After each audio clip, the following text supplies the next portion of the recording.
बोले श्याम सुंदर भगवान की।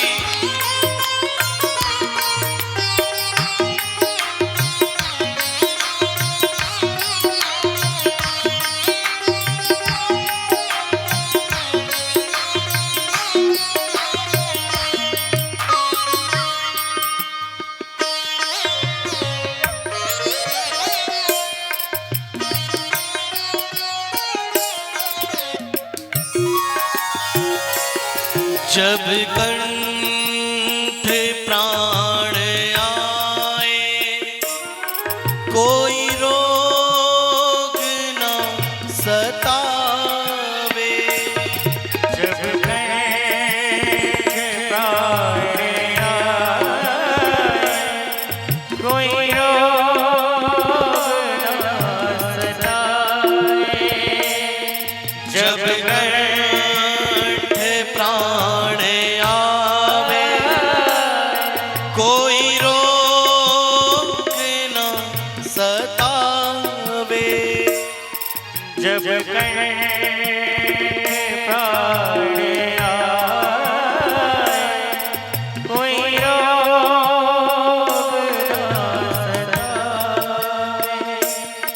यम दर्शना दिखावे। यम दर्शना दिखावे। जब प्राण तन से निकले इतना तो करना स्वामी। इतना तो करना स्वामी। जब प्राण तन से निकले गोविंद नाम लेकर। गोविंद नाम लेकर तब प्राण तन से निकले।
बोलिए भगवान बाल कृष्ण लाल की जय हो।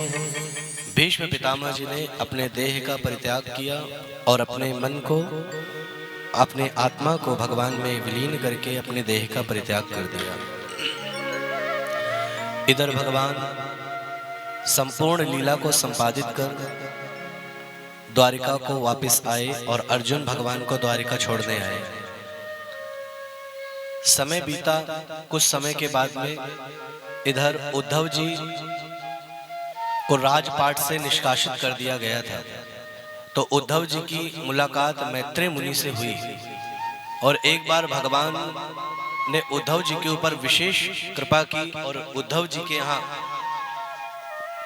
विदुर जी के यहाँ जाकर के विदुरानी के हाथ से केले के छिलके खाए और विदुरानी और विदुर के ऊपर अपनी कृपा बरसा करके उनके अनन्य प्रेम को सराह करके आगे की लीला संपादित करते हैं। जब भगवान द्वारिकापुरी गए और अर्जुन उनको छोड़ करके आए तो भगवान द्वारिका जाने के बाद कुछ लीला करने के बाद अपने परम धाम को चले गए। जब अर्जुन, इस बात का अर्जुन को पता चला तो अर्जुन वापस लौट करके आए और आकर के सारा वृत्तांत अपने भाइयों को सुनाया और जो ही सारी बात बताई तो युधिष्ठिर ने कहा कि जब हमारे प्रियतम ही इस संसार में, इस दुनिया में नहीं रहे, तो अब हम लोगों के रहने का कोई फायदा नहीं है। और बगल में खड़ी हुई कुंती बुआ ये बात सुन रही थी कि भगवान श्याम सुंदर अब इस धराधाम में नहीं रहे। तो जो ही ये बात सुनी, कुंती माता ने भी अपने देह का परित्याग कर दिया और समस्त पांडव सशरीर स्वर्ग जाने के लिए तैयार हुए।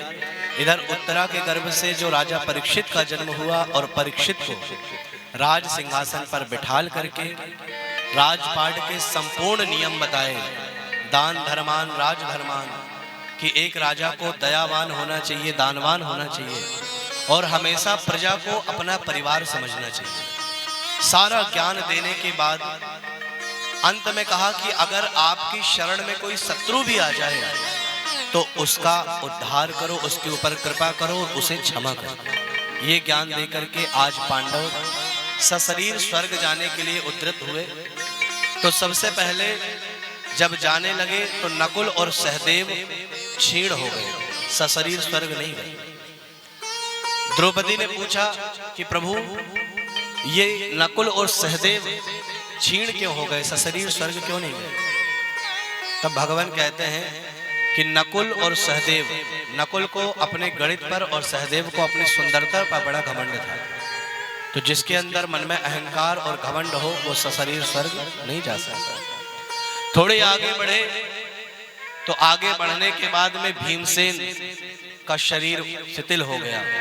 किसी ने पूछा भीमसेन क्यों नहीं गए? बोले ये खाते ज्यादा थे। अच्छा, जीवन में खान पान भी उतना होना चाहिए जितना शरीर को आवश्यक है। आजकल हम लोग अपने पेट को कचरे का डिब्बा बना करके रखे हैं, जो मिल रहा है उसी को खा ले रहे हैं। क्या खा रहे हैं क्या नहीं खा रहे हैं कोई हिसाब किताब। और आजकल तो मैं देखता हूँ लोग बाजारों में जाकर के सड़ी गड़ी ब्रेड के जो चीजें होती हैं उसको खाते हैं, जैसे ये पेट हमारा नहीं दूसरे किसी का। अरे प्रकृति ने इतनी सुंदर सुंदर चीजें दिए हैं, वस्तु दिए हैं, उसको खाओ पियो। लोग का खान पियन इतना ज्यादा बिगड़ा हुआ है, निरपराध जीवों को मार करके खाने लगे। मैं ये नहीं समझ पाता कि जब हम किसी को जिंदगी नहीं दे सकते तो उसकी मौत लेने का हमको किसने अधिकार दिया? बोलो।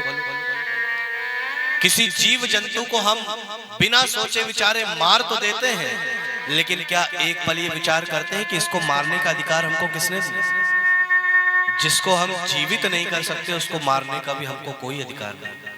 और हम अपनी इच्छाओं की पूर्ति के लिए किसी जीव की हत्या करते हैं। एक बार विचार करना कि आपके सामने आपके बच्चे को कोई मार करके अगर खाए तो एक बार सोचना कि मेरी बिटिया है, मेरा बेटा है, और कोई लाए तलवार और वहीं काट दे, तो जरा मन में सोचना जो दर्द आप महसूस करेंगे वही दर्द वो निरपराध जीव महसूस करता है।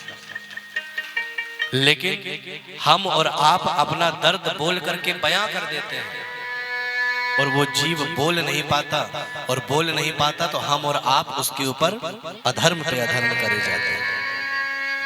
तो सबसे पहले अगर भगवान को प्राप्त करना है तो अपना खान पान शुद्ध करें। भीम क्यों गिरे? बोले भीम खाते ज्यादा थे, जरूरत से ज्यादा खान पान में नहीं होना चाहिए, सामान्य। भीम इसलिए गिर गए। थोड़ा आगे गए अर्जुन गिरे। बोले अर्जुन किस लिए गिरे? क्योंकि अर्जुन को अपने गांडीव पर बड़ा घमंड था। थोड़े आगे गए तो क्या देखते हैं? बोले द्रौपदी भी गिरने लगी। क्यों? क्योंकि द्रौपदी के वैसे तो 5 पति थे, लेकिन एक पति पर ज्यादा आस्था थी, अर्जुन के प्रति ज्यादा आकृष्ट, ज्यादा प्रेम था, इस वजह से। और थोड़ी आगे गए तो केवल युधिष्ठिर बचे, लेकिन उनको भी एक दिन के लिए नर्क देखना पड़ा। अब जरा आप लोग विचार करें कि एक दिन के लिए युधिष्ठिर को क्यों नर्क देखना पड़ा? केवल एक दिन के लिए नर्क इसलिए देखना पड़ा क्योंकि युधिष्ठिर ने जीवन में केवल एक बार झूठ बोला था। कितनी बार? अब आप लोग अनुमान लगा लो, आप लोग कितनी बार बोलते हैं? जीवन छोड़ो, एक दिन ही बता दो, एक दिन में कितनी बार बोलते हो? पता नहीं। और सबसे बड़ा झूठ का जो माध्यम है वो क्या है? टेलीफोन। इसमें तो इंसान सबसे ज्यादा झूठ बोलता है। ये कथा मानो सीख देती है हमको कि युधिष्ठिर ने केवल एक झूठ बोला था तो एक दिन का नरक मिला, और हम और आप गणना कर लो कितने झूठ बोलते हैं। लेकिन चिंता मत करें, बात कब की थी? बोले वो बात द्वापर की थी, ये बात कलयुग की है। कलयुग में क्या स्थिति है? बोले जीव बिना झूठ बोले तो रह नहीं सकता, ये भगवान भी जानते थे। भगवान ने कहा पग पग पे झूठ बोलेगा, इसलिए भगवान ने कुछ व्यवस्थाएं कर दी कि चलो ठीक है, झूठ भी कैसा बोलो? बोले सत्यम ब्रूयात प्रियम ब्रूयात, सत्य ऐसा बोलो जो अप्रिय न लगे। जहां पर कोई विशेष कार्य रुक रहा हो वहां पर झूठ बोलना भी फायदे में। किसी कन्या का विवाह ना हो रहा हो और आटे में नमक बराबर झूठ से अगर विवाह हो जाए तो वो झूठ भी सार्थक है। लेकिन झूठ तो झूठ भाई, पाप तो पाप, चाहे जैसे किया जाए तो उसकी मुक्ति कैसे हो? राजा परीक्षित ने यही प्रश्न किया था सुखदेव जी से कि प्रभु कलयुग में मनुष्य के पास समय नहीं रहेगा, बिल्कुल टाइम नहीं है कि आपका भजन कर ले, आपका पूजन कर ले, आपके बड़े बड़े यज्ञ अनुष्ठान कर ले। तो ऐसी स्थिति में उनका कल्याण कैसे होगा? उनके पास समय नहीं, सवेरे निकलेंगे कमाने तो रात में लौटेंगे और खा पी के सो जाएंगे। तो ऐसे में उनका कल्याण कैसे होगा? समय कम, आयु कम, बुद्धि कम, मंदः सुमंद मतयो मंद भाग्यायुपद्रुताः। देखा जाए तो हमारे आपके पास कुछ आयु नहीं, कहने को 100 वर्ष है। लोग कहते हैं हमारे पास 100 वर्ष है महाराज, अभी क्या है, अभी तो बुढ़ापे में जप लेंगे। कई बार मैं देखता हूँ, हम कहते हैं भैया गुरु मंत्र ले लो, बिना गुरु मंत्र लिए कभी कोई धार्मिक कार्य करने का अधिकार आपको